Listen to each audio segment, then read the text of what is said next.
So I was just going to give an introduction.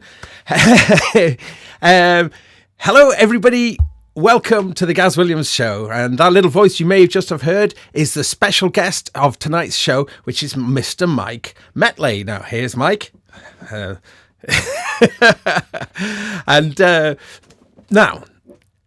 the reason Mike is joining us on the show, well, other than he's a very interesting chap, as we will find out, is this.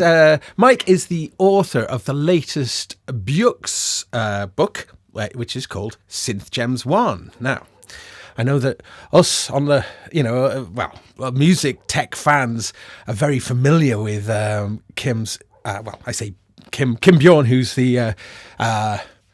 The publisher, that's the right word, of the Bjooks series. An incredible range of books, which I'm sure many of you will be familiar with now. But Synth Gems 1 is the latest one, and it's a slight departure from the other books in that it's focusing on previously released synthesizers, as opposed to being like something that's typified his. The other books in the range they've been very up to date and covering sort of the latest stuff. So this is the first. To some extent. There's some history in there. Oh, of course. We'll talk about that later. Yeah. Now, I did manage to grab a quick interview with Kim on Sonic State on the Superbooth coverage, which, if you haven't seen that, that's quite a nice little video to see. But one of the questions I asked Kim, and this is going to be one of the first questions that I'd like to ask Mike here, is what constitutes a vintage synth in terms of the Synth Gems criteria? And okay, that was actually probably the hardest question we had to answer. I think I mentioned that in my preface. The hardest thing about this book was figuring out what was going to be in it. We agreed fairly early on that to go too early was to become a sort of a historical treatise about the beginnings of electronic music, and to go too late, there's, thank God we're living in an amazing golden age for electronic music. There are new synthesizers, hardware synthesizers everywhere. Yeah. And so we wanted to focus on a very particular time in the development of synth technology. We started in 1970 and we end in 2000. Nice. So that's that kind of gives a range, and then also it kind of keeps it very much to a particular arc of the development of synths. Yep. Oh, interesting. We go from the first commercially released analog synths through early experiments with polyphony. We then start talking about how digital technology and microprocessors work their way into the mix. Then we get to the dark times, which I'll talk about later. I think I can guess that. And then we talk about the modern digital sort of rebirth of some very important parts of electronic music performance that got lost for a little while. Wow.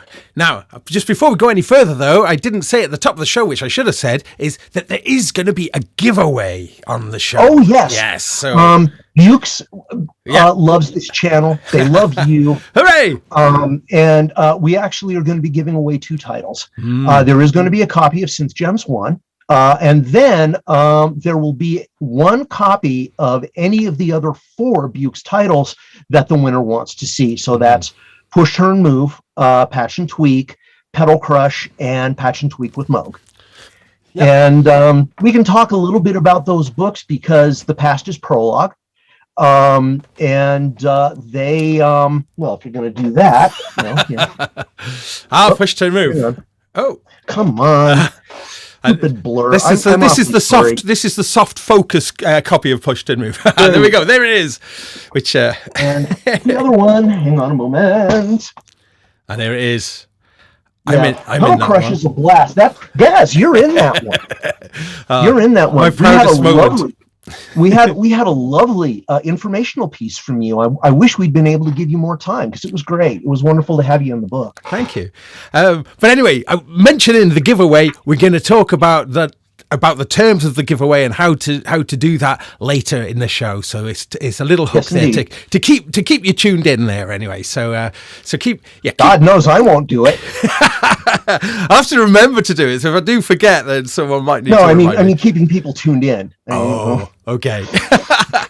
Right. So as you mentioned then, you've been involved in those books in what context? All of them apart from Push the... apart from Patch and Tweak. Apart from this, Patch and Tweak, yeah.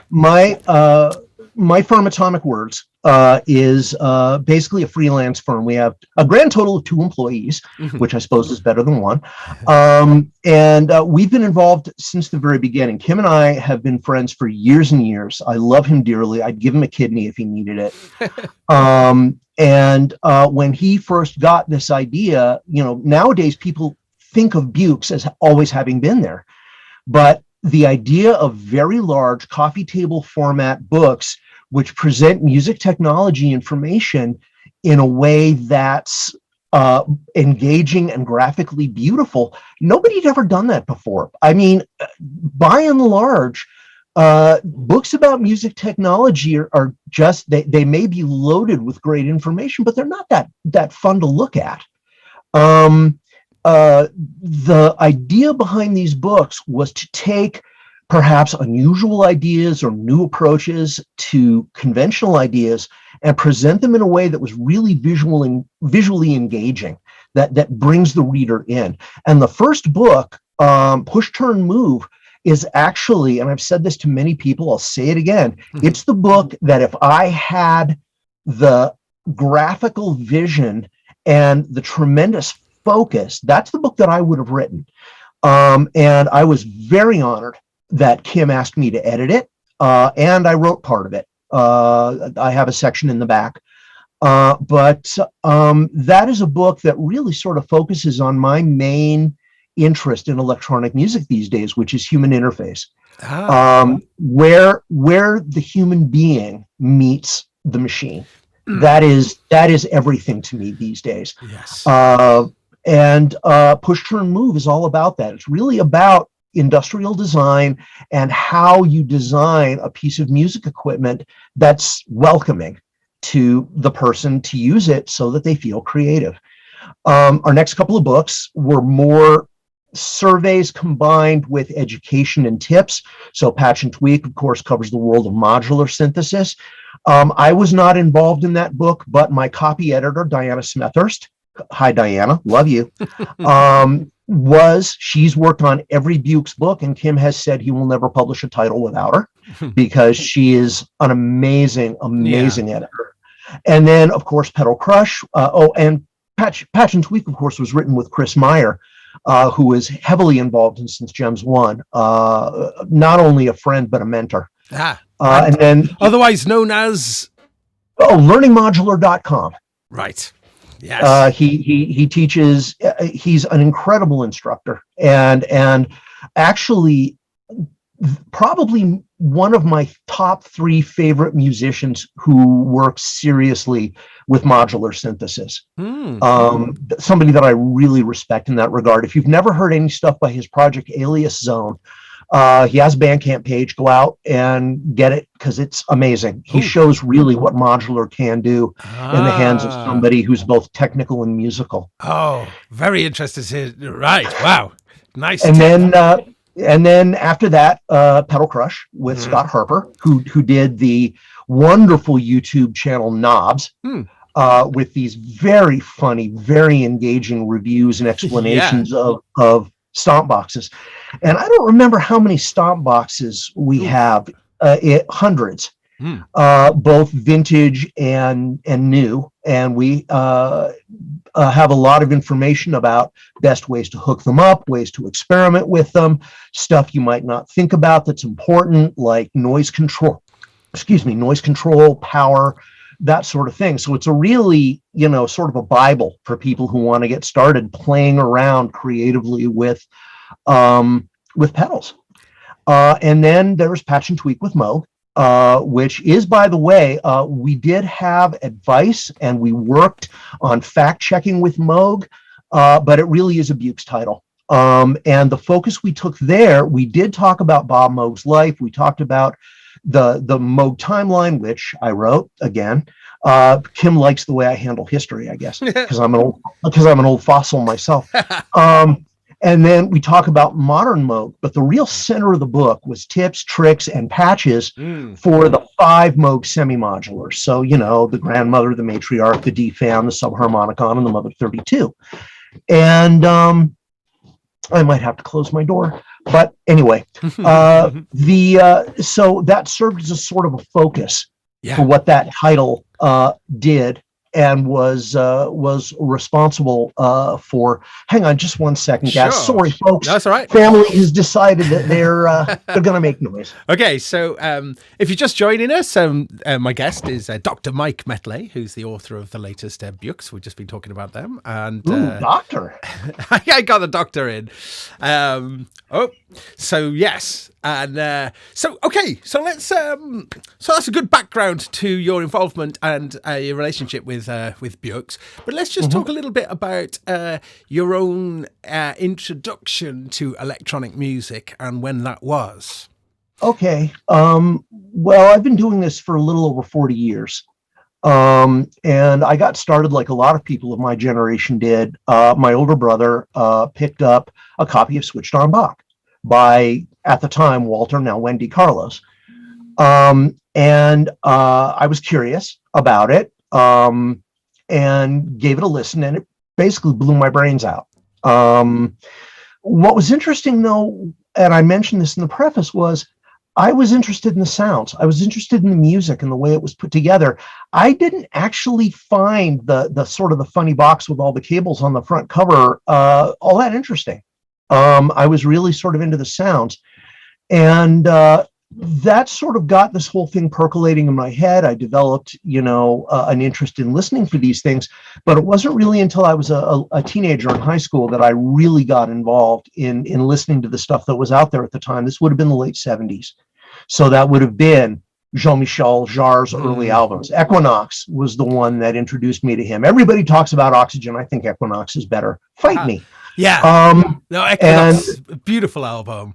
Gorgeous album. Let me you just mentioned Jean-Michel Jarre. I'm just going to cut in there because one of the things that all of these Bjooks have had is absolutely stellar forwards, introductions written by literally the greatest of all time.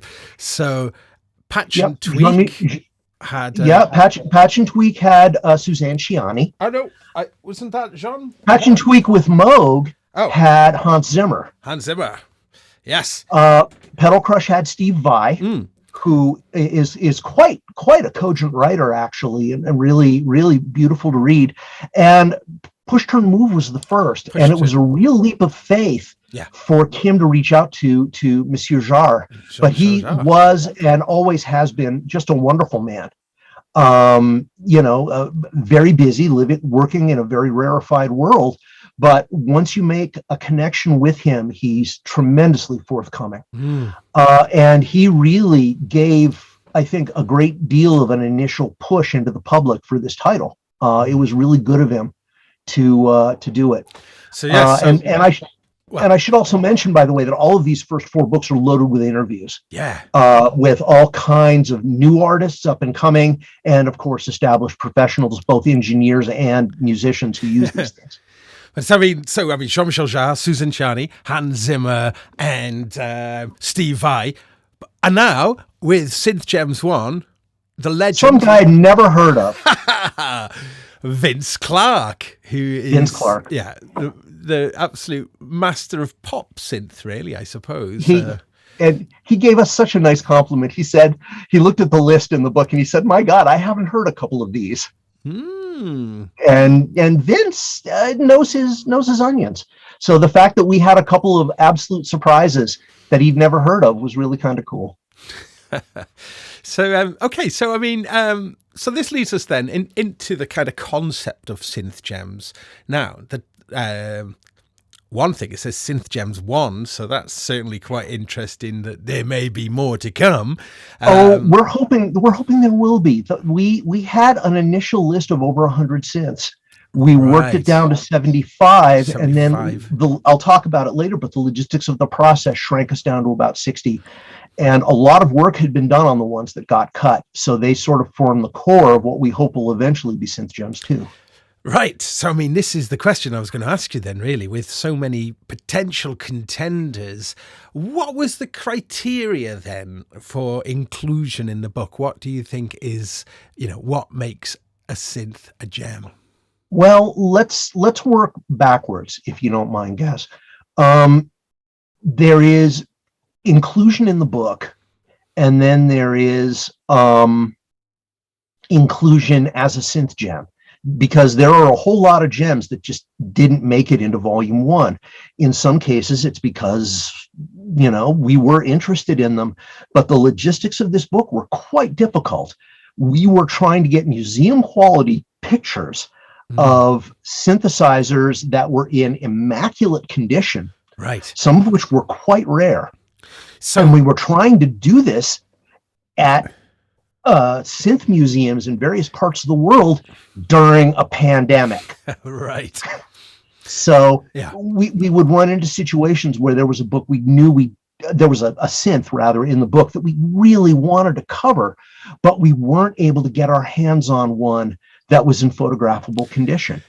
Or, there was something where the logistics of the photo shoot just didn't work out, and we decided, we're going to come back to this in volume 2. Right. Let me just jump in here, because I do want to mention, having seen the book in person, the quality of the photography, the quality of the images, it really is quite remarkable. I mean, I did accidentally mention the P word in sort of synth when I saw it, seeing these beautiful sort of spread. Yeah, you know what, though, Gaz? What you saw was an early digital print softcover that Kim had run off in a hurry just so he had something to show around. The actual book is going to be a hardcover like our other titles, and wait until you see what the actual printed pictures look like. Okay. Oh, it's going to be much higher quality, much higher quality. Museum quality is what I like to say. There's a question coming in from the chat room. Sure thing.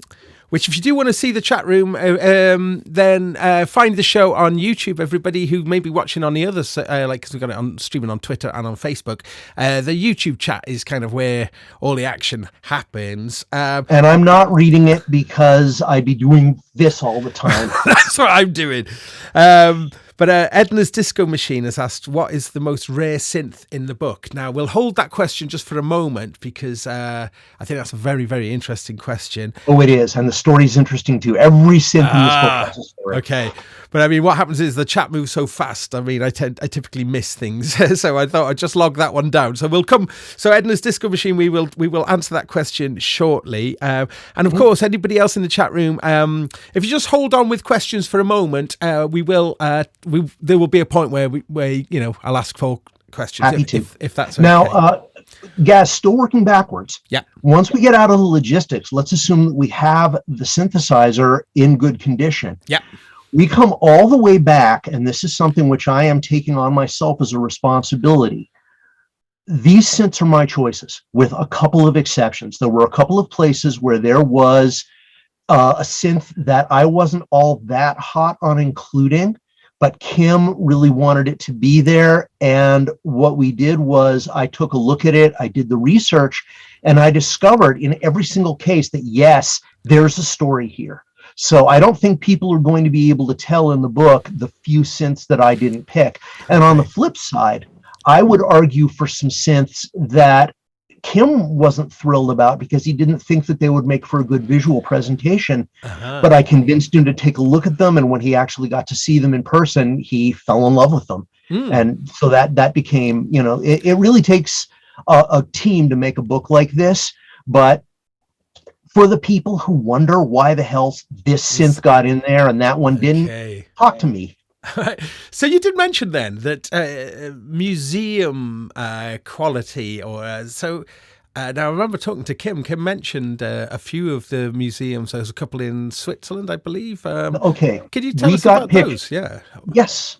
We got pictures from 3 museums. One of the most famous ones is SMEM, S-M-E-M, which is in Freiburg, in Switzerland. Another one is Martin Hollinger's private collection, which he has open in a museum called Synthorama, which is in, I want to say Lautenberg. It's nearby. I could have that name wrong. And then across the ocean in Philadelphia, there's EMIAP, which is an enormous museum that has some very, very important prototypes, early designs, rare designs, and so on that have come from all over.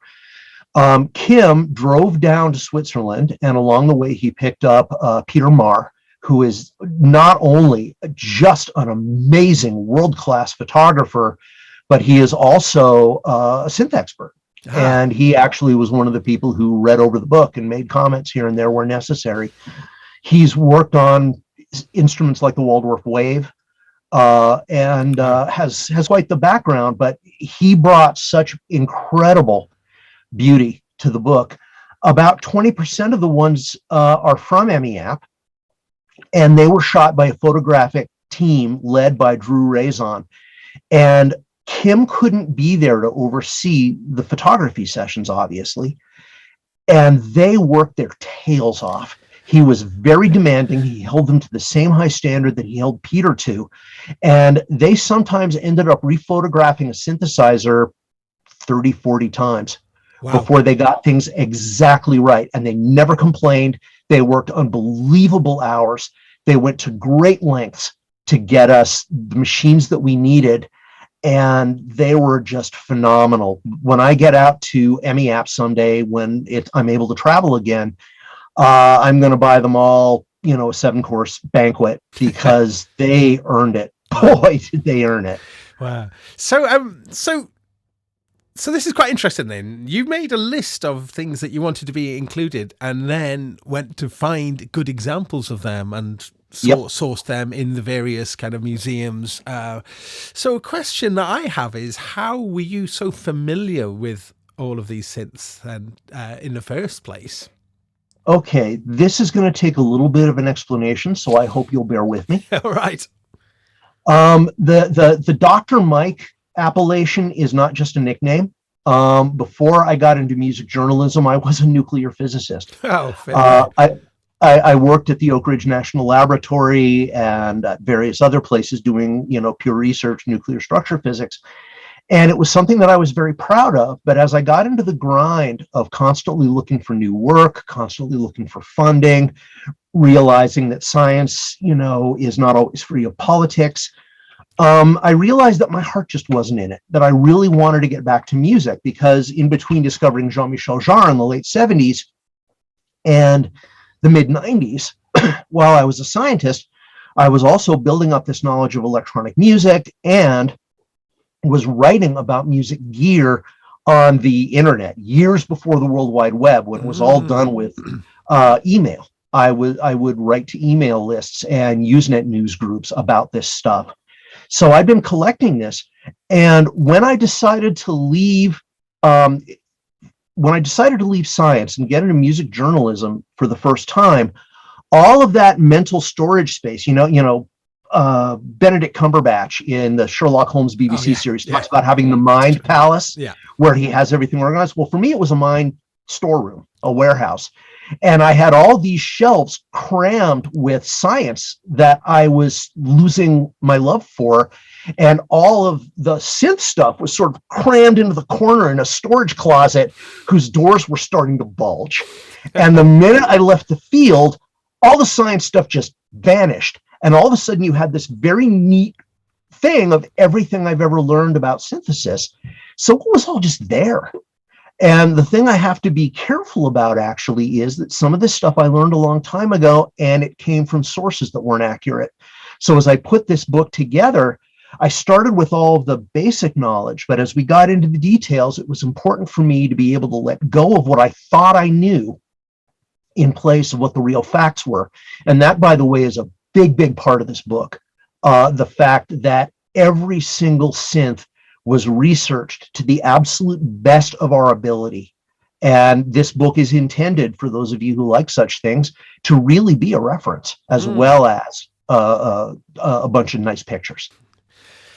Well, so I mean, let's take an example. In fact, why don't we go to Edna's Disco Machines question there about because I think that'll be a good springboard to take us further in. But what was the rarest? What was the rarest? Yeah.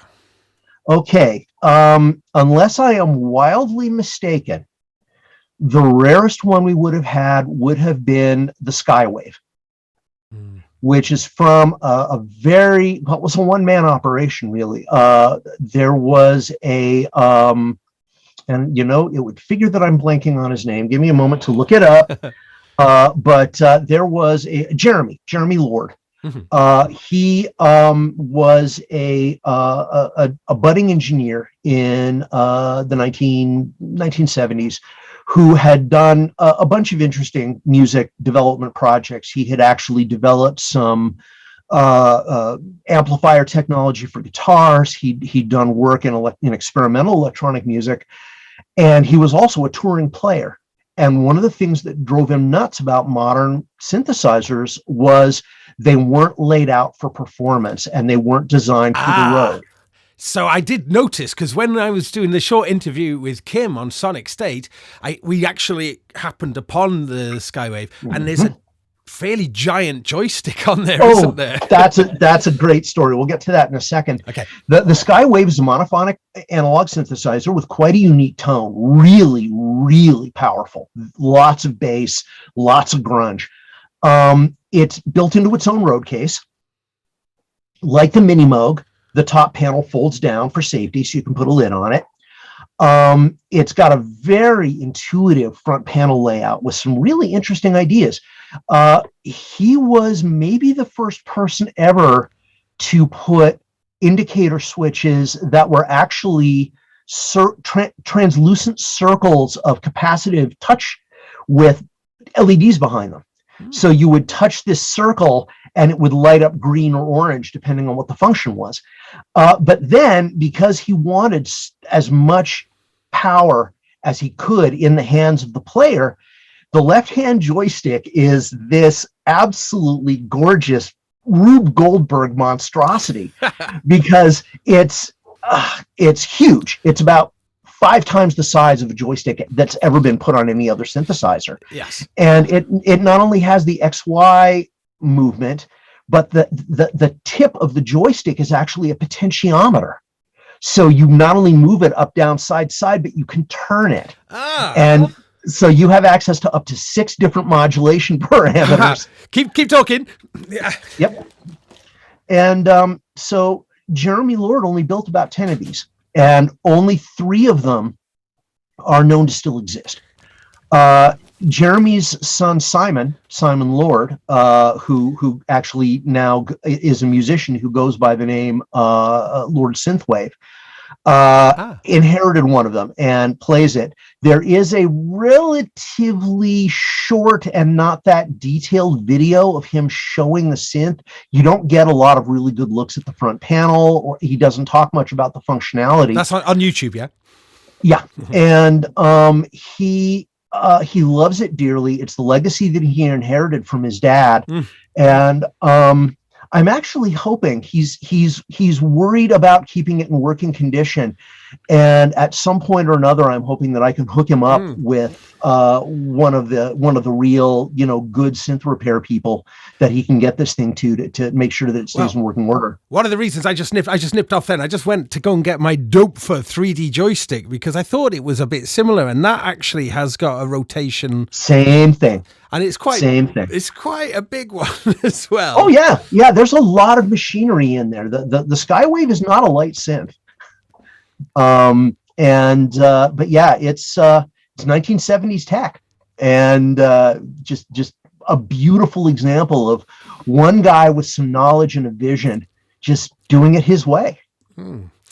So you mentioned then that the range is of synths covered in the book ranges from 1970 to the year 2000. Now we know, if you've seen the Sonic video, we know that the 2000, the representative from the year 2000 is the Alesis Andromeda, which I think is a very worthy inclusion there. But what is the first book? What is the first one? In The first article or the earliest synth? The one that qualifies as the earliest synth in Synth Gems. Yeah. That would be the Mini Moog.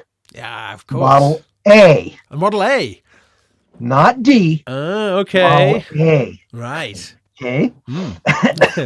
We are, as far as I know, the only place where large size, full color, high resolution pictures have ever been published of the Model A, the Model B, and the Model C, with a description of how they changed, who used them, and what features came and went. And it's remarkable to see what the Moog design team went through to get to the final result. Were they available commercially then, the A, B, and C? No. There was one Model A. Excuse me. There was one Model A, which was played live. David Borden played it with the Mother Mallard live electronic improvisation group. Yes. The Model B, there were two that were made. Dick Hyman performed with one, and Sun Ra performed with the other. There were 4 prototypes of the Model C. Of those, MEAP has one, actually 2, one of which was converted to a Model D later on. The third one is in private hands, and the fourth one is missing. So yeah, we're talking 7 of these units in all, and 4 of them are at MEAP, and at least 2 have been destroyed. So rare. Wow. And then we do talk about the Model D in fairly significant length, and that was an interesting process, because the leader of the design team, everybody tends to think of the Mini Moog as being Bob Moog's baby. And most people don't realize that it was actually, Bob got involved, but he did not get involved at the beginning of the process. And he wasn't fully integrated into the process really until the Model C. The A and the B were actually worked on by a design team that had, I want to say, Chad Hunt and Bill Hemsath, who's credited with coming up with the Model A. And the team lead was Jim Scott. And Jim is now over 80. He lives off the grid in Alaska, but he still has all of his old notes and journals and schematics. And let me tell you something. There's nothing quite like being on the phone with one of the designers of the Mini Moog arguing over a schematic. That's going to stay with me to the grave. Yeah. So I was thinking about this now with commercially available synthesizers and when things were available. But I mean, if you were to take a year, say like 1975, what was available to buy? Now I can imagine Arp Odyssey and the Mini Moog. Hang on one second while I bring up my table of contents. By the way, all of these synthesizers are labeled by the year either that they were developed or when they first became available to the public. 75 is actually a very interesting year, because this is when we were seeing the sort of the development and the maturation of monophonic synthesizers, with now the ability for smaller companies to spread out and do unusual things. But we were also starting to see the first experiments with polyphony. So 1975 was the year of the Steiner Parker Synthicon. And lovely chat with Niall Steiner. Really, really nice guy. But it was also the year that we got the first Oberheim polyphonic synths, the 2-voice, and the 4-voice followed the next year by the 8-voice. But 1975 was the year of the Yamaha GX1. Oh, the beast. The beast. Yeah. And that was a fascinating, I think of all the synths in the book, the research on that one was probably the one that fascinated me and engaged me the most. Because if you go out on the internet, there are pictures of it, but they're always at a distance. They're always grainy, and some of the diagrams are in black and white. So when you get this book, there are gigantic color photographs. So you can really, really see the front panel and all the different controls of the GX1. Wow. For the first time anywhere. And the fact check process on that one was fascinating, because as far as I know, no name of any of the engineers that worked on the GX1 has ever been published.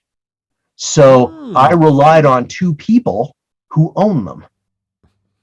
And they were able to get me the technical information that I needed in order to fill out the piece, which was very nice. It's like, that is a complete mystery machine to me. It is. It's a mystery machine to everybody. Right. It was, I mean, I'll just run down a little bit of what you'll find in the book. It had up to 70 programs. It was programmable. Wow. But it didn't have anything digital in it. The way you programmed it was, you had about 26 program settings, which were knob settings and switch settings. And what you would do is you would take a little cartridge which had resistors in it and 26 trim pots, and you would plug this cartridge into a machine. You'd get the sounds you wanted, and then you would tweak each of these trim pots until the voltages lined up. And then you'd pull this cartridge and you would install it in an array of 70 cartridges, which were attached to the inner lid of the GX1. So you would then lower the lid and ka-chunk! Suddenly this thing was programmed. Wow. It was just astounding what they were able to do. And the inside, the thing weighs, I don't know what, 700, 800 pounds, because it's all discrete components and wiring harnesses, trunks that are as thick as your wrist. It's just this unbelievable design, and a company other than Yamaha never could have done it. Right. Just never. And the fact that they made them in quantity, everybody thinks it's the rarest synthesizer in the world. We don't know how many there were, but there were at least 13, and there could have been as many as 100. Wow. Now, a friend of mine, he had like some Yamaha organ that had some, it was, what was it called? It was got a similar name to the GS1, but it was an organ, but it had some elements of the GS1. Oh, yes. The GX1 was part of a very long process that Yamaha went through. Remember, the early 1970s, when electronic music was unknown and synthesizers were just starting to work their way into rock and roll, 1970 in music technology was the year of the electric and electronic organ. Families had them at home. You would hear them played everywhere from theaters to pizza parlors. And so the organ market was huge. And Yamaha was battling with companies like Hammond and Wurlitzer, and they were very proud of the tech that they brought to the table. So their big series of organs were called the Electones. And every year, in addition to a lineup of Electones at various levels of features and affordability, there would always be a flagship, one of these gigantic, like theater-level organs with triple manuals and the pedals and the whole 9 yards that would showcase Yamaha's latest technology. And so there were a lot of them. And the 1975 model was the GX1. Yamaha wasn't trying to create a polyphonic synthesizer per se. They were using synthesis technology to create the world's ultimate organ. Wow. Wow. And some of that technology made its way into the Yamaha CS80, which is a legend in and of itself. But the GX1 was never originally intended to be thought of as a synthesizer. It was a theater organ. The story behind the one that we photographed is fascinating, and the one that we used for the fact check is fascinating. And that one, I think I might leave people to read when they pick up the book. Right. Nice. Oh, by the way, Mark Doty said, "Tell him I said paraphonic." in capital letters? Now this is, I'm going to take a minute to talk back to this guy. For those of you who don't know, Mark Doty is an electronic music educator who has a YouTube channel called Automatic Gainsay. Mark is well known in the industry. He's worked with many firms. He's helped do documentaries and that sort of thing. He's a very uncompromising educator when it comes to making sure that terminology is understood and the concepts are understood. And everybody pokes fun at him because he has a really strict and, in my opinion, if not 100% unassailable, a really strong idea of what constitutes a paraphonic synth. A paraphonic synth, for folks who don't know, is, well, there are a lot of definitions, but basically it's a synthesizer which is partially polyphonic and partially monophonic. You have polyphonic elements like multiple oscillators and monophonic elements, perhaps a single envelope generator or a single filter. So it combines elements of both. And we actually devote a page in the book to talk about polyphony and to describe a little bit about what's going on. I should mention there's a short piece called The Synthesizer, an introduction at the beginning of the book, where we lay out a lot of the basic concepts of analog subtractive synthesis. And then there's a big glossary at the end of the book, which will be there for people who don't know a lot about these things to look up terms. And Mark edited the synthesizer introduction, and he edited the glossary, and he looked over my shoulder on a lot of the other stuff. But he's well known for not backing down just because his opinions and his ways of describing things may not be, that popular. And so when I announced the book, one of my fellow professionals wrote me a letter and said, well, this is interesting. It's going to be a 320-page book with a 1,056-page rebuttal from Doty. And I said, I may be crazy, but I'm not stupid. I had him edit the book. And that sort of stopped that right there. But yeah, Mark is one of many people who contributed. Gordon Reed, who is a name that you guys will know very well. He was huge, absolutely huge, and it really was an honor to give him his name on the title page because he was phenomenal. We had a young man named Colin Russell, who right after he finished with the book moved to the Berklee School of Music to be a professor. Wow. Very enthusiastic, very detail oriented. Folks who are into both stomp boxes and modular will know the name Instruo, and he does a lot of work for Instruo. And then of course there was Chris Meyer, and Chris held my feet to the fire. Chris really made sure that the explanations were clear, that the logic was focused, that I was able to keep my character while not straying into areas where there would be confusion. And I will never be able to thank Chris enough. He was just tremendous. So those four guys, and Kim, of course, who did the layout and the design, are just, this book would not exist, much less be as good as it is without them. So I think that's a really great a great thing to be able to sort of state sort of fairly emphatically that this book is as historically and factually as correct as possible, and that being a very driving force in the ethos of the narrative of the book. Yeah, if you stop to think about it, if you go out on the internet and you start looking for this stuff, some of your online sources are going to be more accurate than others. One of which, by the way, shut down during the printing phase of the book. It was there and I needed it and I loved it, and it went away right after the book was done. And I'm just going to give a shout out to Jack Hertz and encyclotronic.com. That website will be missed. But there are many other sites, and some of them have quite good information. Some of them have terrible information. And for many of them, it's a mixture. Because one thing that people have sort of unfortunately gotten used to is the Wikipedia idea of research, which is if enough people say something is true, it becomes true. And look at the world around us. We all know how dangerous that can be. And the fact is, when you talk about electronic music technology, just as one example, someone thinks they remember a quote, they write it. They don't say that I think I remember it. Somebody else is looking for this information, so they do a Google search. This quote pops up. They don't have a source, but somebody else said it, so it must be true. And before you know it, this fact has propagated all over the internet, and there are people routinely getting into arguments and citing it when it's simply not right.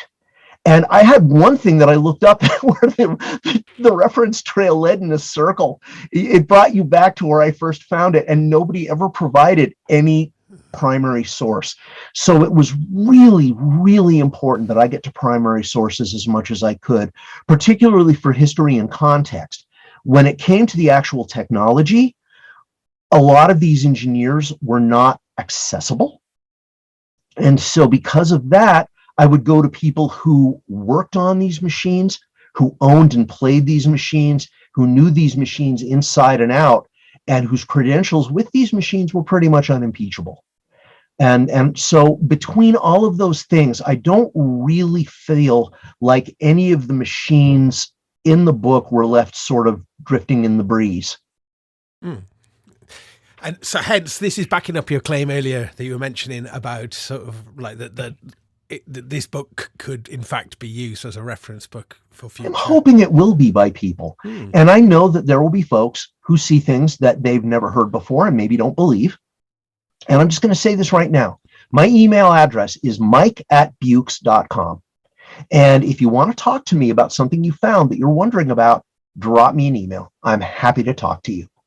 The one thing I ask is that you not open your email with, well, I heard somewhere that, or people are saying that, or everybody knows that. Talk to me as you, and we'll go through the stuff together, because I want the book to be correct. And if there's information out there that you can show is not complete or correct, I want to know about it. Fair enough.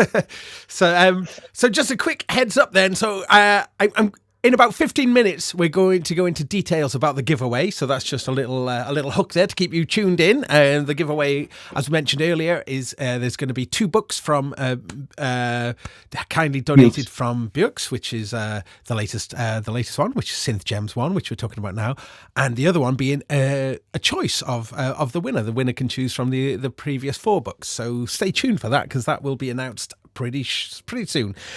Okay, so let's talk about something that's very dear to my heart. Now, this is something that you alluded to earlier, which is about human interaction. Now, a good example, I guess, being Polyphonic Aftertouch. And would I be right in thinking the CS80 was the first Polyphonic Aftertouch keyboard, or was there something that... Technically, it was, yes. Aftertouch had been around for years, but it was monophonic. It was what Arp called second touch. It was what Moog called the force bar. So let's say, what was the first unit to have just regular monophonic aftertouch? Then I have no idea about that. Well, actually, you know, if you really want me to play with you, the first unit that had polyphonic aftertouch was actually the clavichord. Oh, you could bend notes. Of course, you could bend notes and stretch the strings by pushing harder. By pushing harder. Strings. It wasn't good for the strings. No, right. The first electronic instrument that had polyphonic aftertouch was the mellotron, because pushing harder brought more tape in contact with the head. But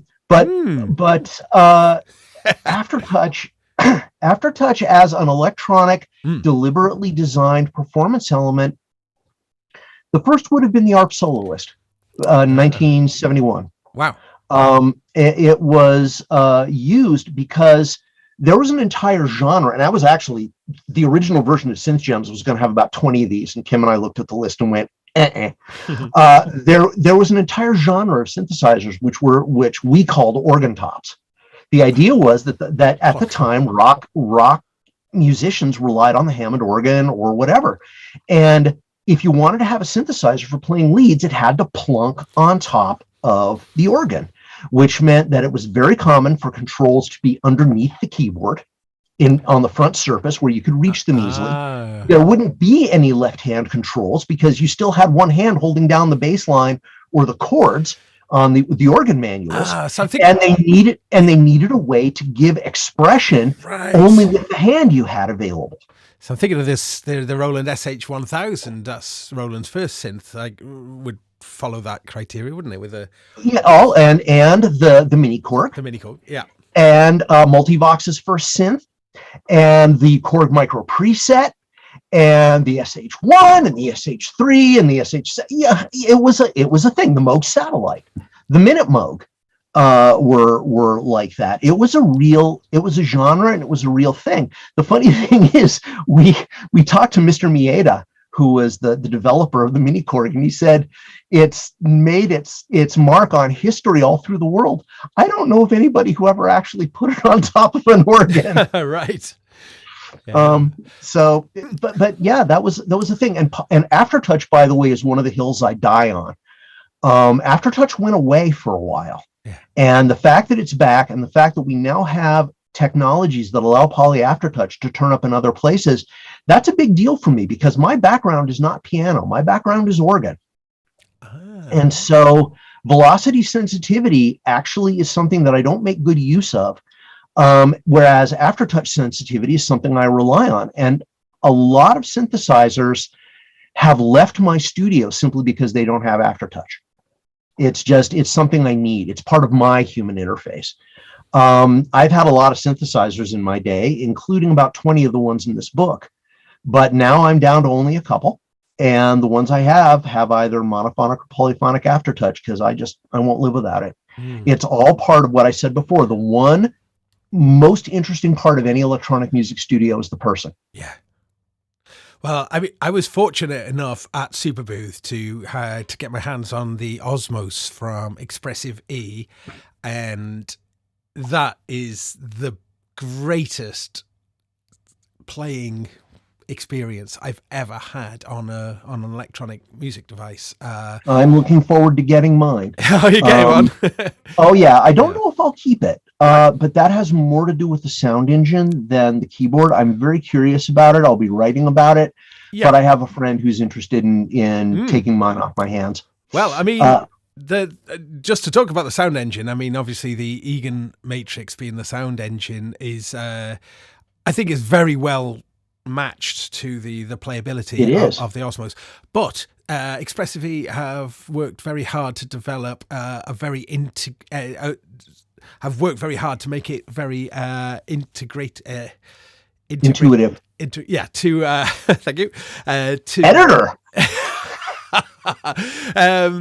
For playing soft synths, or for indeed playing other synth modules or synths that can facilitate MPE. Behind me is the Super 6 from UDO, which is a future classic. So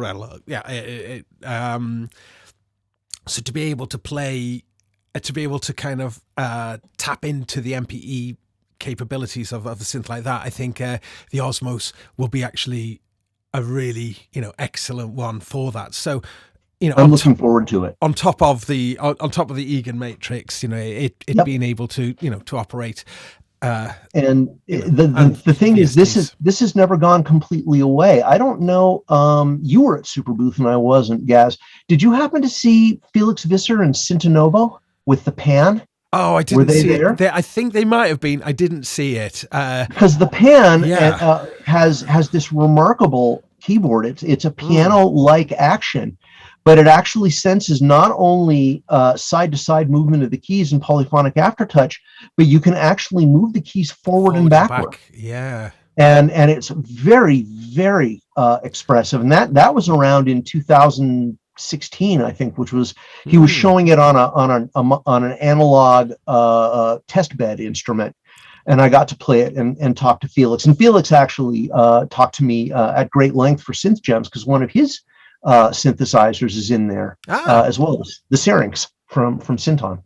The Syrinx, right? Oh yeah. Okay. And, interesting. Yeah, one of many wonderful rarities. I'm just going to rewind a little bit because to something we were talking about earlier. When you mentioned the Pro Soloist from Arp, and when The Soloist, yeah.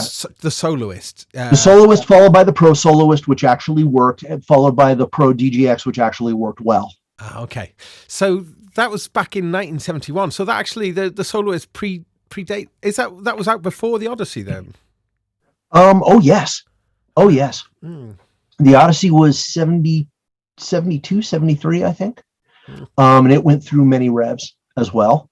But I should know that, because if you go to Google Arts and Culture, they have this big virtual exhibition on electronic music. And I actually created 6 or 7 of those virtual exhibitions for the Alan R. Perlman Foundation. And Dino Perlman helped with the book, because there's a couple of ARPs in there. Not the ones people think, but there are a couple of ARPs in there. Yeah, Dina's a fellow bass player. Oh, yes. Well, so was I. Oh, hey. Yeah, but I'm a failed bass player. But there you go. And I just got a pop-up message from Tony Gerber, my dear friend and fellow electronic musician, who just texted me and said, "Your mic's hot." Is my mic hot, Gaz? It doesn't sound hot. Tony, go to hell. Love you. Okay. Right. Okay. Levels look okay to me, but I mean. Well, and listen, Tony is an amazing musician, well worth an interview in and of himself. He's been doing this for a long time. He launched Space for Music Records, and the reason he reached out to me is he and I have done many, many concerts together, and we're both radio hosts on an online radio station, and it's routine for the radio hosts to text one another in the middle of shows to say, I know you're not looking at chat, you're not looking at Discord, you're not looking at Second Life, but for God's sake, I know you've got your phone on you. So turn your mic down or watch your balance or whatever. So Tony, I love you. Thank you. But if Gaz says I'm okay, then I'm going to assume I'm okay. Well, I think so. And that's my way of hiding the fact that I don't actually have any mic control at the moment. But I was mentioning then about the Soloist, though, coming out before the Odyssey, though, just purely because I was just going back to the question of Aftertouch then. So they dropped Aftertouch then. Well, it wasn't a question of dropping it. It was a question of determining where it was best used. Not every Moog synthesizer after the Satellite had it. It was very much something which was dictated by how the instrument was meant to be used. And also, it should be pointed out that a lot of players didn't like it. A lot of players felt that it made the action very mushy. So it was a matter of human taste, of human preference, and of technology.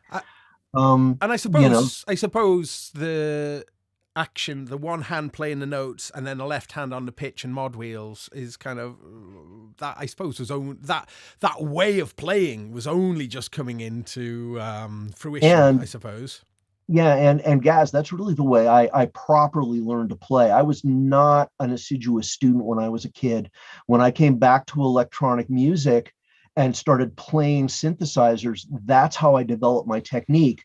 For physical reasons, genetic reasons, I actually have very poor hand independence.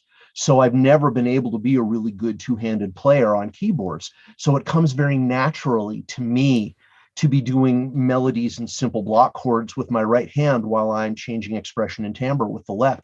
Kim and I actually joke that if I ever wanted to self-publish a book, I should do a little tiny book with nothing in it but pictures of the left-hand controllers on every single synthesizer ever made. I love that's my fetish. Wow. And I go completely over the top about it. It ain't gonna happen. But that's my thing. And that's, by the way, why every single synth in the book that has left-hand controllers has a great big picture of them. Fair play.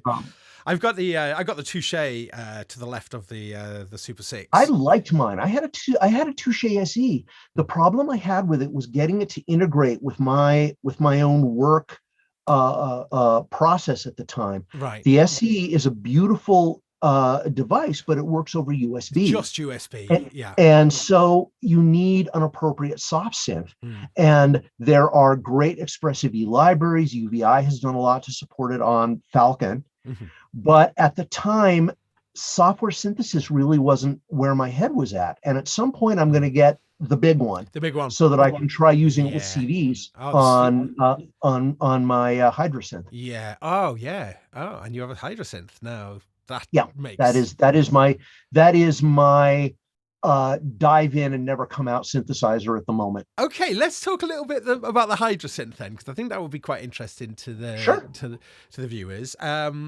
So the Asm Hydrosense, of course, they've just announced 2 new models. The Explorer, and is it the Deluxe? The big. It's the Deluxe. The Deluxe. Yeah. Now the Deluxe one is essentially 2 engines, isn't it? Because you can do. Yeah, it's two engines. You can play it with 16-note polyphony, or you can have layers of various sorts.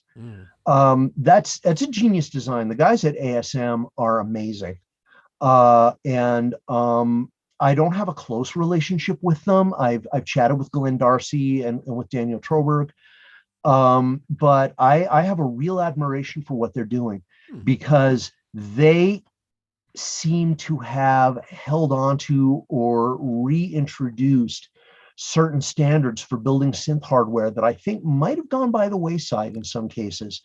Their machines are not only very affordable for what you get, but they're impeccably built. They're impeccably designed, and they give just a beautiful, reliable, very comforting almost user experience. When I got the Hydrosense, I originally got it not knowing very much about the engine or anything else. I got it because it had Poly Aftertouch, and I wanted Poly Aftertouch back in my studio. I hadn't had a Poly Aftertouch instrument in almost 30 years. Was the SQ80 from Ensoniq, was that the last sort of mainstream Poly Aftertouch? No, because the SQ80 had children. The VFX, the VFS-XD, and the SD1 all came later. The SD1 was probably the last widely available commercial synth that had Poly Aftertouch for quite a long while. Right.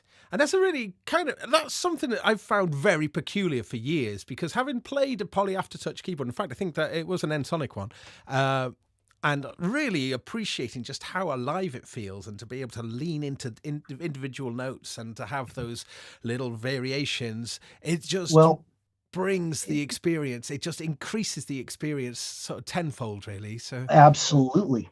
But we're living in an age of miracles when it comes to small batch construction.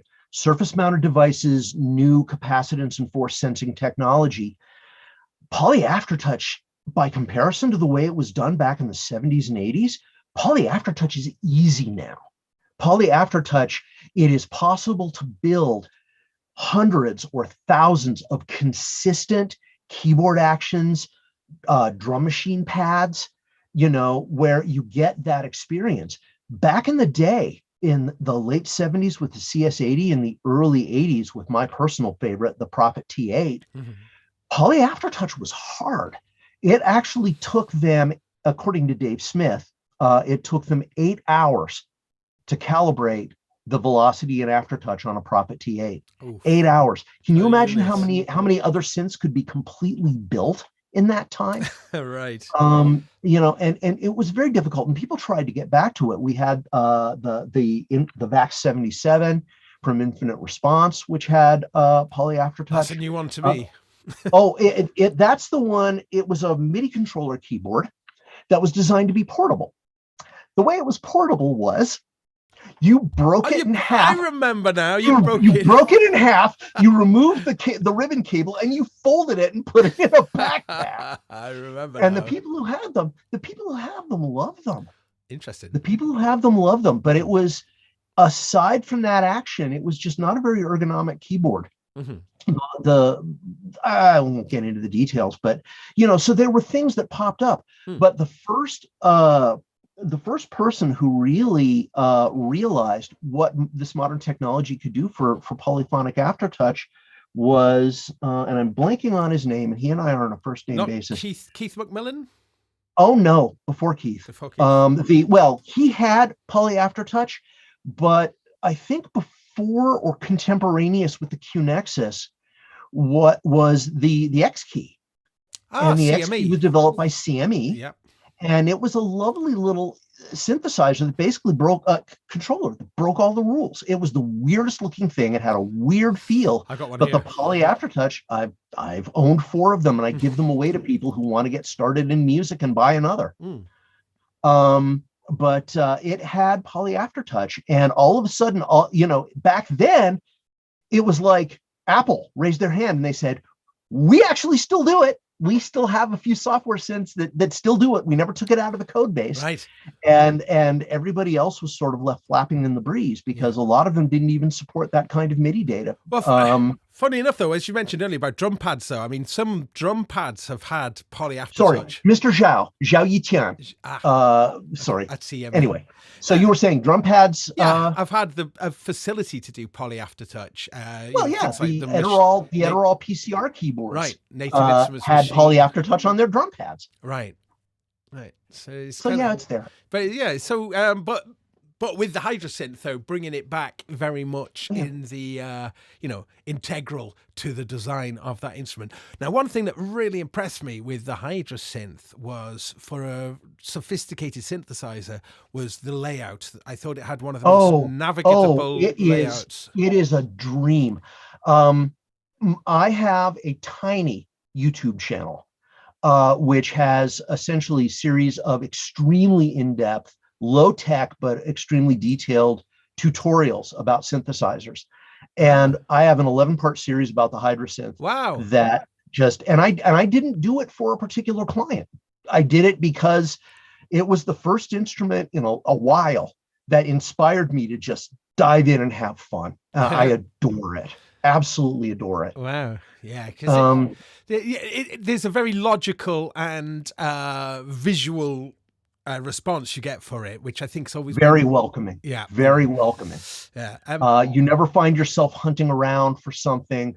If there's something that's obscure, you always know that it's going to be on one of 2 pages. And then it's straightforward. The menuing system, the way the soft buttons and soft knobs are used, it's just, it's quite a remarkable device. So I love it. Yeah. And it sounds inspiring. It's gorgeous. Right. So with a new price point, then the Explorer brings it into, I mean, it was already affordable. I'm not actually sure what the Explorer is going to sell at, but I think it's, it'll be $600. Right. So probably $550, I think. And that's the same power. It's the same engine. Same engine. And that little tiny keyboard has Poly Aftertouch. So it's insane. It totally resets the bar for what these little portable carry them around in your backpack synthesizers can do. Interesting. Now, I should mention the giveaway. I should mention the giveaway. It's time. Yeah, it's time. Right. So thank you everyone for hanging in there. Now, in order to carry out this giveaway, what we're going to have to ask to do is, this is going to apply really to the video after we finish the live stream. So what we want people to do, if you'd like to take part in the giveaway, is to comment on the YouTube. Don't comment in the live stream. Sorry, everyone. It's going to have to be an after. Yeah, not the live chat. Not the live chat. Yeah, this is going to have to be. You're going to have to comment on the YouTube, in the YouTube comments, and I'd like you to comment and say, "My synth gem is," and tell us what it is. We want to know what your personal gem is. Yeah, and then we'll. So it's only going to run for a week. So what's that? October the 6th, is it? Next Wednesday, I'll announce the winner. I'm going to do a show next Wednesday, and I'll announce the winner. So you've got a week to kind of come up with a gem, and then we'll find some way. We haven't quite figured out just how we're going to do it, but we'll pick a winner from the comments. But it'll just be quite interesting anyway, just to have a list of everybody's Absolutely. gem. Looking forward to it. And again, if you missed it earlier, the giveaway is there's going to be two two books. Bjooks titles, yeah. Two Bjooks titles, yeah. So the latest one, Synth Gems 1, written by Mike here, and one of a choice of those four there that Mike's ably showing there. So pedal crush, patch and tweak with Moog, and push turn move. So you can choose which one of those you want and get a copy, of course, of Synth Gems 1. Now, Synth Gems 1, which was a big reason to get Mike on the show, that's now available to buy. Is that right? I know it yes, was. Yes, so it is available. What we'd like to ask people to do is, if you've got a bookseller or a reseller or a distributor or a music store that carries Bjooks titles, we would ask you to first check and make sure that they're planning on stocking it and get a pre-order in there, because those companies are a big part of why we're successful. However, if that's not easy for you, we are taking pre-orders at Bjooks.com. The book is currently I believe the book is at its worldwide distribution center. It was shipped from Denmark, where it was printed, to Germany, and orders are going to be fulfilled from there. For the EU, mainland Europe, which can be gotten to by truck, we're going to start fulfilling orders on October 1st, which is just a couple days away.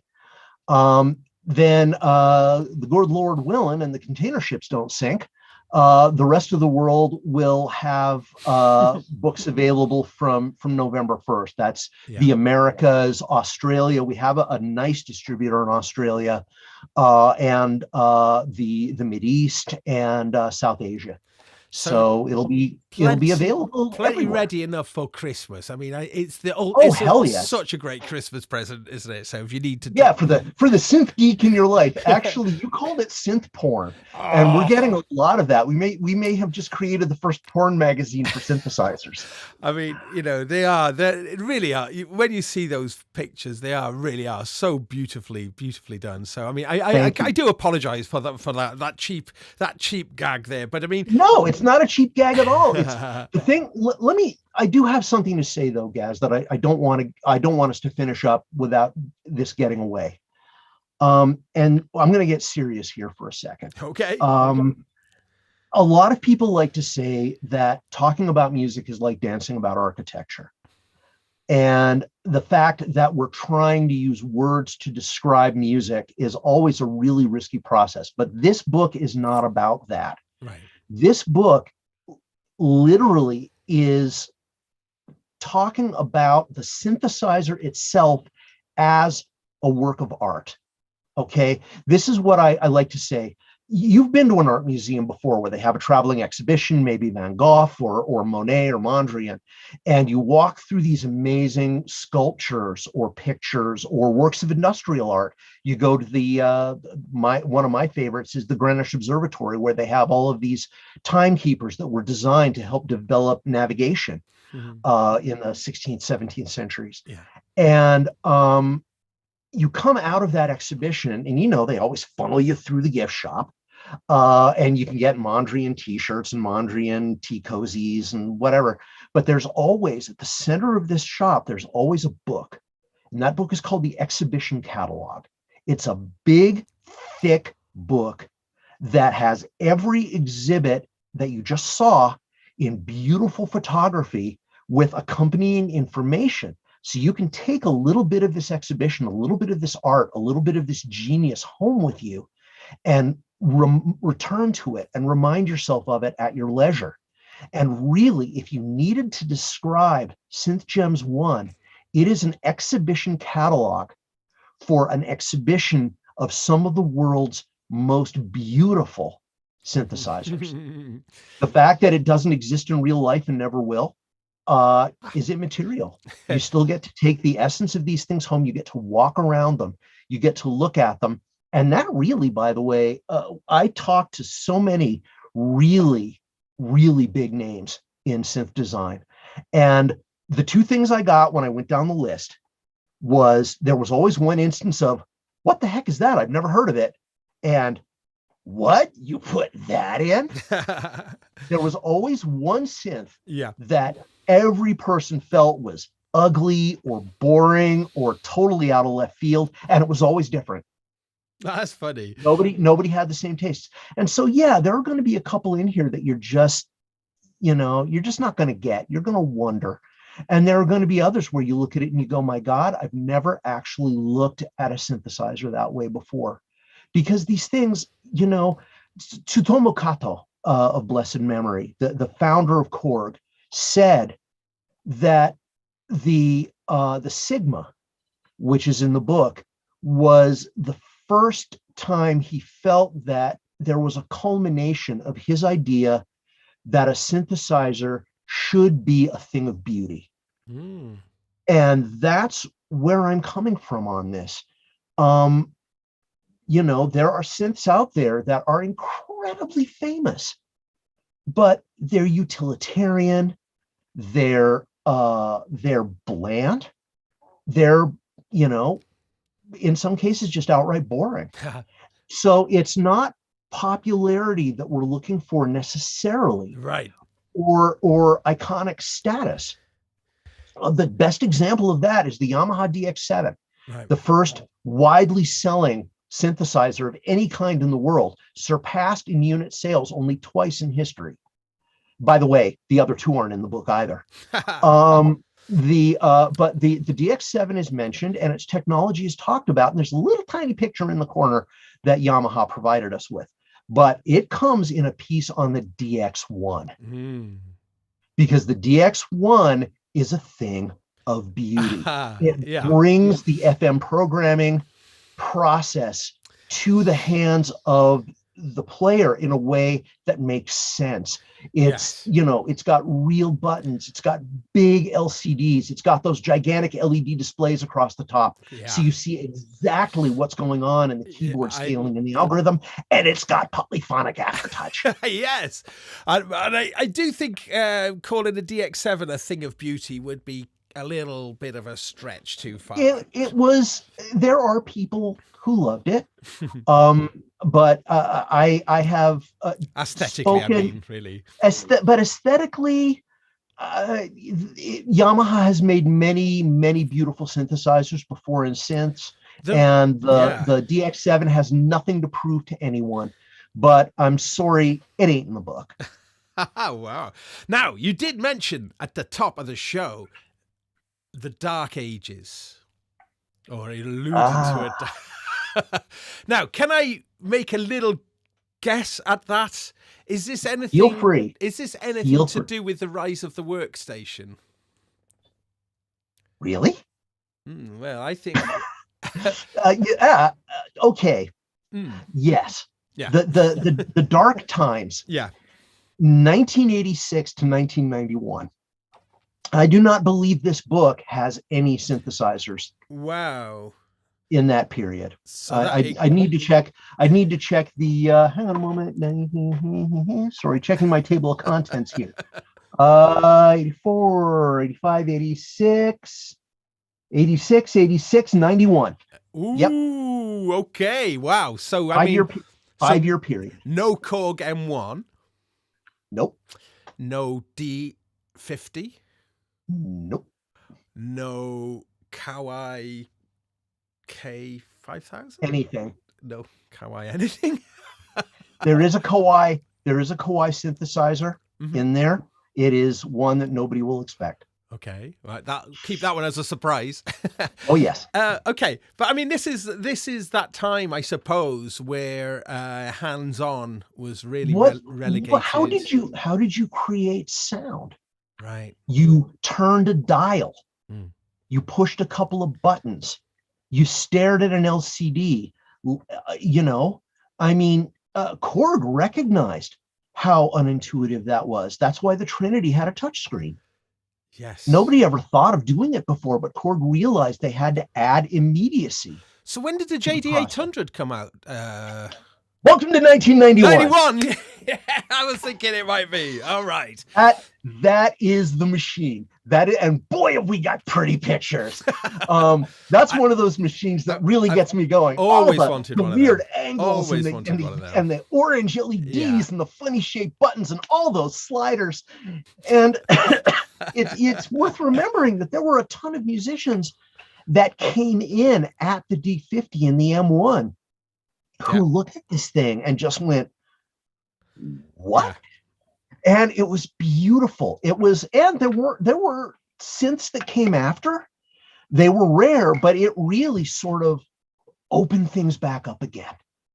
And just amazing machines. And they sounded great. They were inspiring. It was a little tech detail. It was the first digital synthesizer that had 44.1 kilohertz samples and DACs. Oh. Everything before that was 32 kilohertz. Ah, interesting. Including the M1? And no, even the M1, yes. Yeah, wow. As far as I know.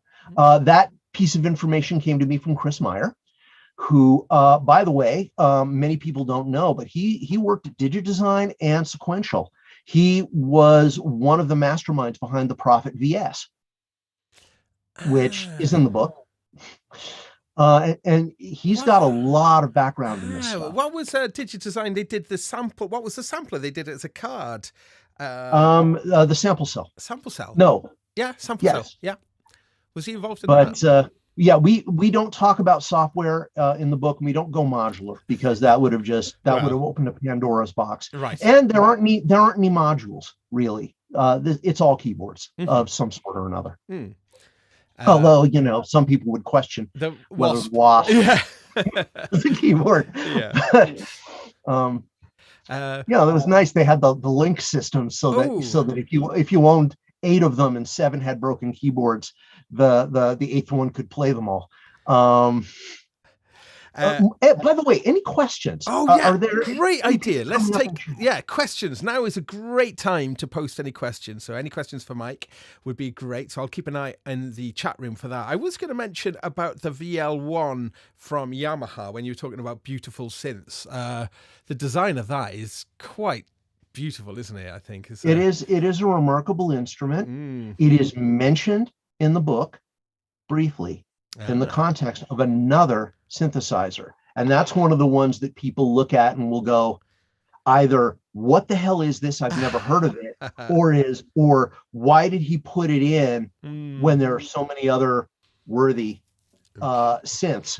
And I'm going to leave that one as a surprise. I will say it's at the very end of the book. There are a couple of designs right before the Andromeda. This is, of course, it's all chronological, so that'll give you an idea. So somewhere in between 1991 and 2000. Somewhere in the 90s. The 90s have 1, 2, 3, 4, 5, 6, 7 synths, and one of them is the JD800. Right. One of them is the Andromeda, and there are 5, I think, really, really important machines in there in between. One of which is not a surprise. One of which is the Korg Prophecy, which is one of the few of these machines that I still own. Making a comeback as well, isn't it? With the recent because of the software version. Yes. Okay, so we've got a couple of questions. One from Wolfaloo, which says, up to which year does the book go? We've already answered that one earlier. That was up to the year 1970 to 2000. 70 to 2000. DJ OK is in. Hi, Mike. Were you able to operate any of the gems in the book? If so, which ones were your favorites to play? Now, that's a good question. And Jim, it's good to hear from you. Thank you for making it. You were worried that you couldn't. Great DJ. My God. Okay. Anyway, he's just okay. But to answer your question, there are 60 synthesizers in the book.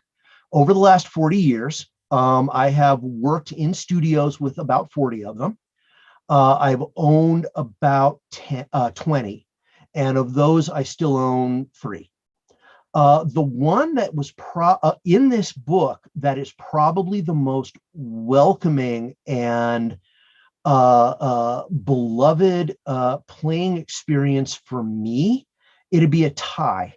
The Sequential Prophet T8, which is just this exquisite thing of beauty when it comes to, it was really the first synthesizer that was meant to be a full-on dynamic interactive experience for a real keyboardist. It had velocity, release velocity, polyphonic aftertouch. It was just gorgeous. Yeah. But I think the one that probably appeals to me the most nowadays is the Prophecy, because it's just, everybody when it came out wondered, why the heck is Korg building a monophonic synthesizer? and it's just the most amazing playing experience. I adore mine. I just missed one. Oh. I just missed one selling locally for 150 quid. Prophecy. Oh, I know. ouch. I know. Oh. I Oh my God, about they're amazing. Gaz, if you do find one, let me give you a pro tip. The Prophecy suffers from the same issue that a lot of Korg synthesizers at the time, which is very low output gain. So when you get one, you'll get the best results out of it if you can put it on 2 channels of a mixer with good preamps, or you get a clean tone boosting pedal. That's stereo tone boost pedal. That one. Is that it? That's a valve. Is that an LPB? It's an LPB, yeah, valve. Oh, have I got Mike Matthews stories to tell you about electroharmonics? A lot of those come out of Pedal Crush, but actually I go all the way back to the original firm. Wow. My first bass rig was a small stone and a bass balls. Ah, nice. So there you go. But yeah, the Prophecy is an amazing instrument, and one of the things that Kim mentioned that I'll mention here is it was originally going to be a keytar. Yeah, which I think, I actually that like weird barrel thing controller I could imagine. Yeah, the log. Yeah, the log. and the idea. Well, anyway, I am hoping that I was only allowed to see a photograph of part of some of the plans. It is not something that Nakamori-san or the people at Korg were necessarily even interested in or offering for the book. But I treasure my look at it, and I am hoping that maybe someday we'll have a chance to I'd love to just get a closer look at it, because what little I saw it would have raised a lot of eyebrows from the design. And but on the other hand, I think that what they went with was better, because with a keytar you always have to worry about supporting the weight of the instrument, and if the instrument isn't absolutely impeccably balanced, and a lot of them aren't, then there's always got to be part of your body holding it in place. And by the way, I am an unrepentant keytar enthusiast. I actually I still own a little Yamaha SHS-10, the little red one. And at various times I've owned probably 7 or 8 of them. And two of which are in the book. Oh yeah. So guitars. Bunch of questions have come in. Sure. Edna's Disco Machine again is asking, were all the synths in the book in working order? Good question. Yes, they were all in impeccable working order. One thing I do have to say, SMEM has a really, really important mission. Can you just explain the acronym there? It's in French. I'll have I don't know if Kim is reading chat, but if he does, it's SMEM, SMEM music.ch. There we go. And if somebody wants to run over there and throw it in chat, that's fine. It was just to clarify that. That's cool. It's the Synthesis Museum of Electronic Music, something along those lines. But they have a really important mission statement. They really go out of their way to rescue anything they can that is of an electronic music nature. And their rule is, especially if it's rare, they don't worry about condition. They just don't want it to end up in a rubbish tip. And so some of the synthesizers that we were interested that they have were not necessarily in working order, not necessarily cosmetically perfect, but they have a real incentive. And they talk about this. By the way, the book has actual photo essays about all 3 of these museums with gorgeous pictures. And SMEM talks about the fact that they have an ongoing effort to restore as many of these synthesizers as possible to working order. But there were a few that I was initially interested in that they simply weren't able to provide, and that the other 2 museums were like, no way, we wouldn't even know how to get one. Oh, interesting. Are these are they open to the public then, these museums? SMEM has what they call a playroom, where they have a rotating stock of instruments from their collection that people can come in and play and enjoy. Synthorama every single synthesizer, and there are hundreds, they're all on display. They're all hooked up. They all work. And each and every one of them has a headphone amp attached. Bring your own cans, come in and try anything. So, a little holiday to Switzerland is. Oh, listen, I got to get over there when I'm able. I have to thank the people at both museums because their efforts were Herculean to help us. The SMEM people, it's a gigantic collection, and they went out of their way to make sure. And there were some instruments that we found there in their database. We weren't sure what condition they were in, and they were immaculate. Wow. So a lot of the instruments came from SMEM, and I can't say enough. And Martin Hollinger at Synthorama was amazing, and we got to talk to the folks. Drew Raison was our main contact, but the directors, Vince Pupillo, Junior and Senior, the father-son team that runs EMIAP in Philadelphia, were just wonderful. It was an honor to work with these people. It really was. So we're going to be bringing the show to a close pretty soon. So just a few last questions. Please. So I've actually missed a few. I'm going to have to scroll back looking for some. I think throw one at me while you're looking. One of the questions I was just looking who that came from was asking which synth were you most excited to see in the it would have to be the GX1. The GX1. It would have to be the GX1 because there is literally nothing else like it in the world. It was a moment.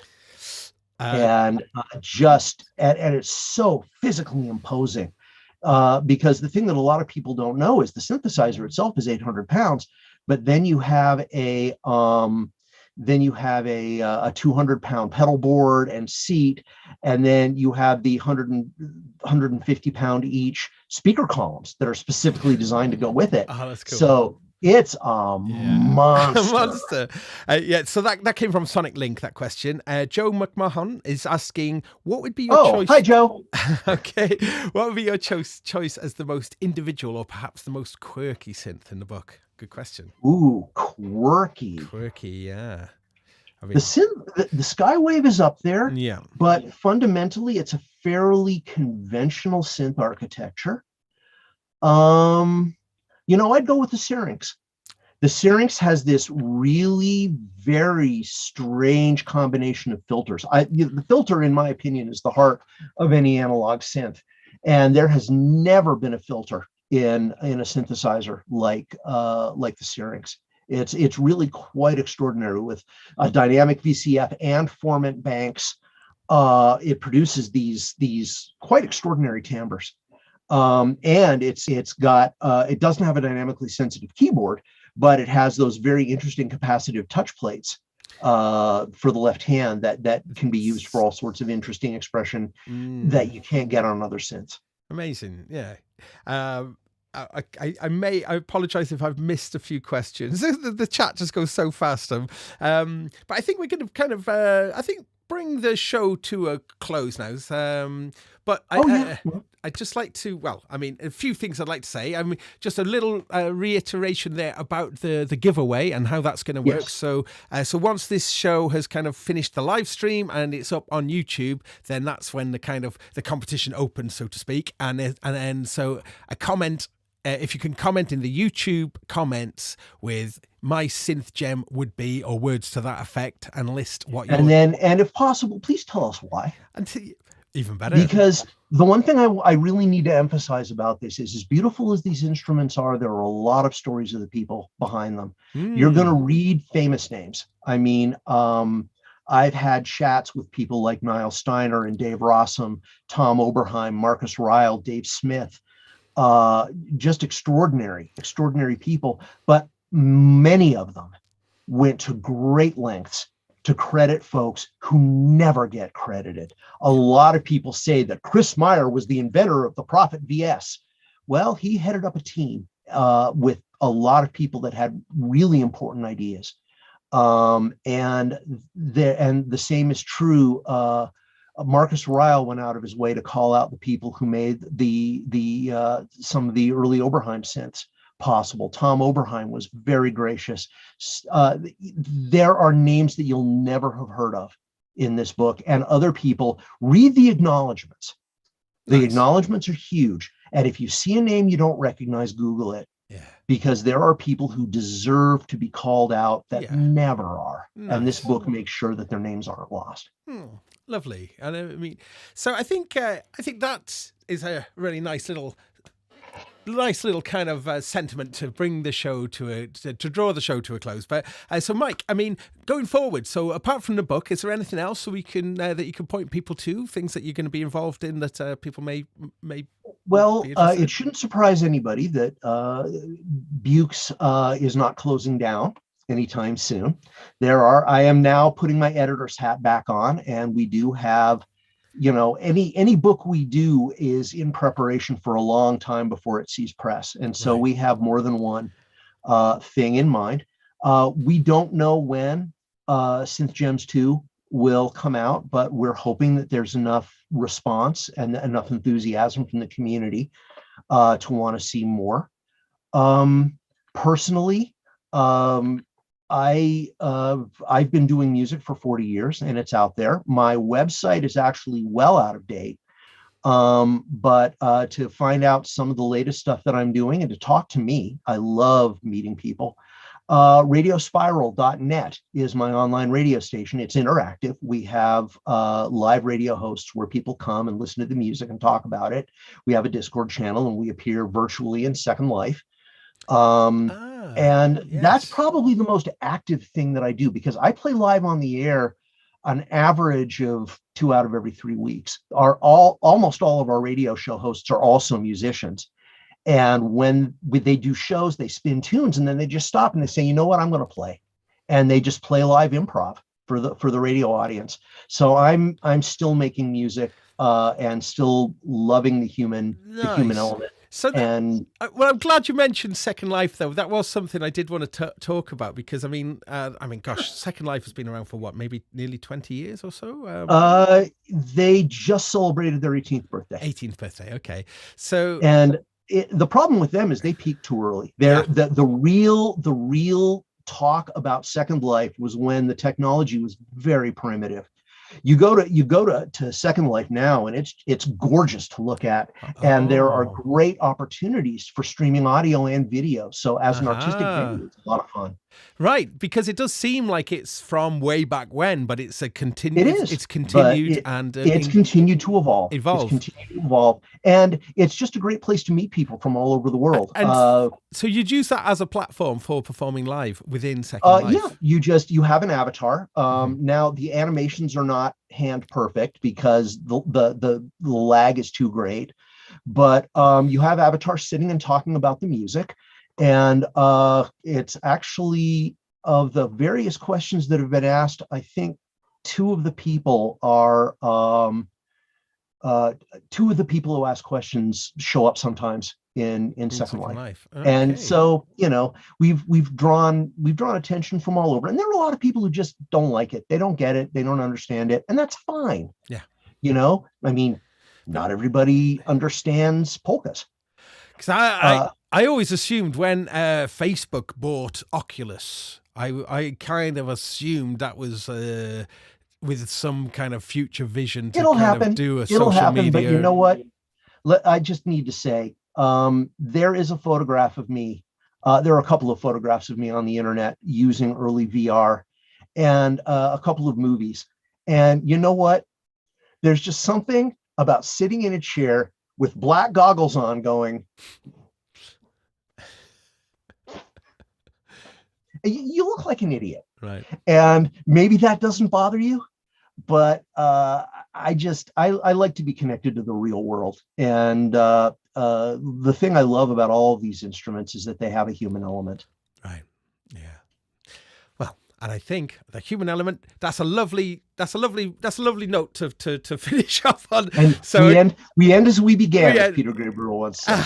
Gaz, thank you so much. This was so much fun. Definitely. And folks, thank you. I'm gonna once the video is posted, if I can, I'm going to go back into the live stream and read some of the chat. And I can't promise anything, but if your question was missed, I'll try to answer it. Oh, thank you. Yeah, great. We have a very lively chat room, and it just moves too quick to keep up with. It really does. And remember, if you'd like to talk to me personally, Mike@Bjooks.com.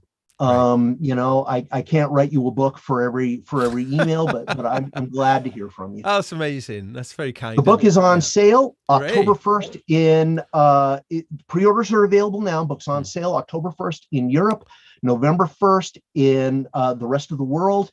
And please don't forget to subscribe and like this guy. He's amazing. and put a comment in below. And maybe you'll win a book. Yeah. So again, just one final note about the giveaway in the comments, the YouTube comments, not the live stream. The YouTube comments, my synth gem is, and then a little bit about that. But anyway, Mike, thank you ever so much, and also to everybody who's joined in live. Really appreciate all your contributions. Thank you all. Thank you ever so much. And well, maybe in the future, I'd love to get you back in for another show. You haven't even asked me about the other stuff I've been doing besides the book. I could bore people for hours.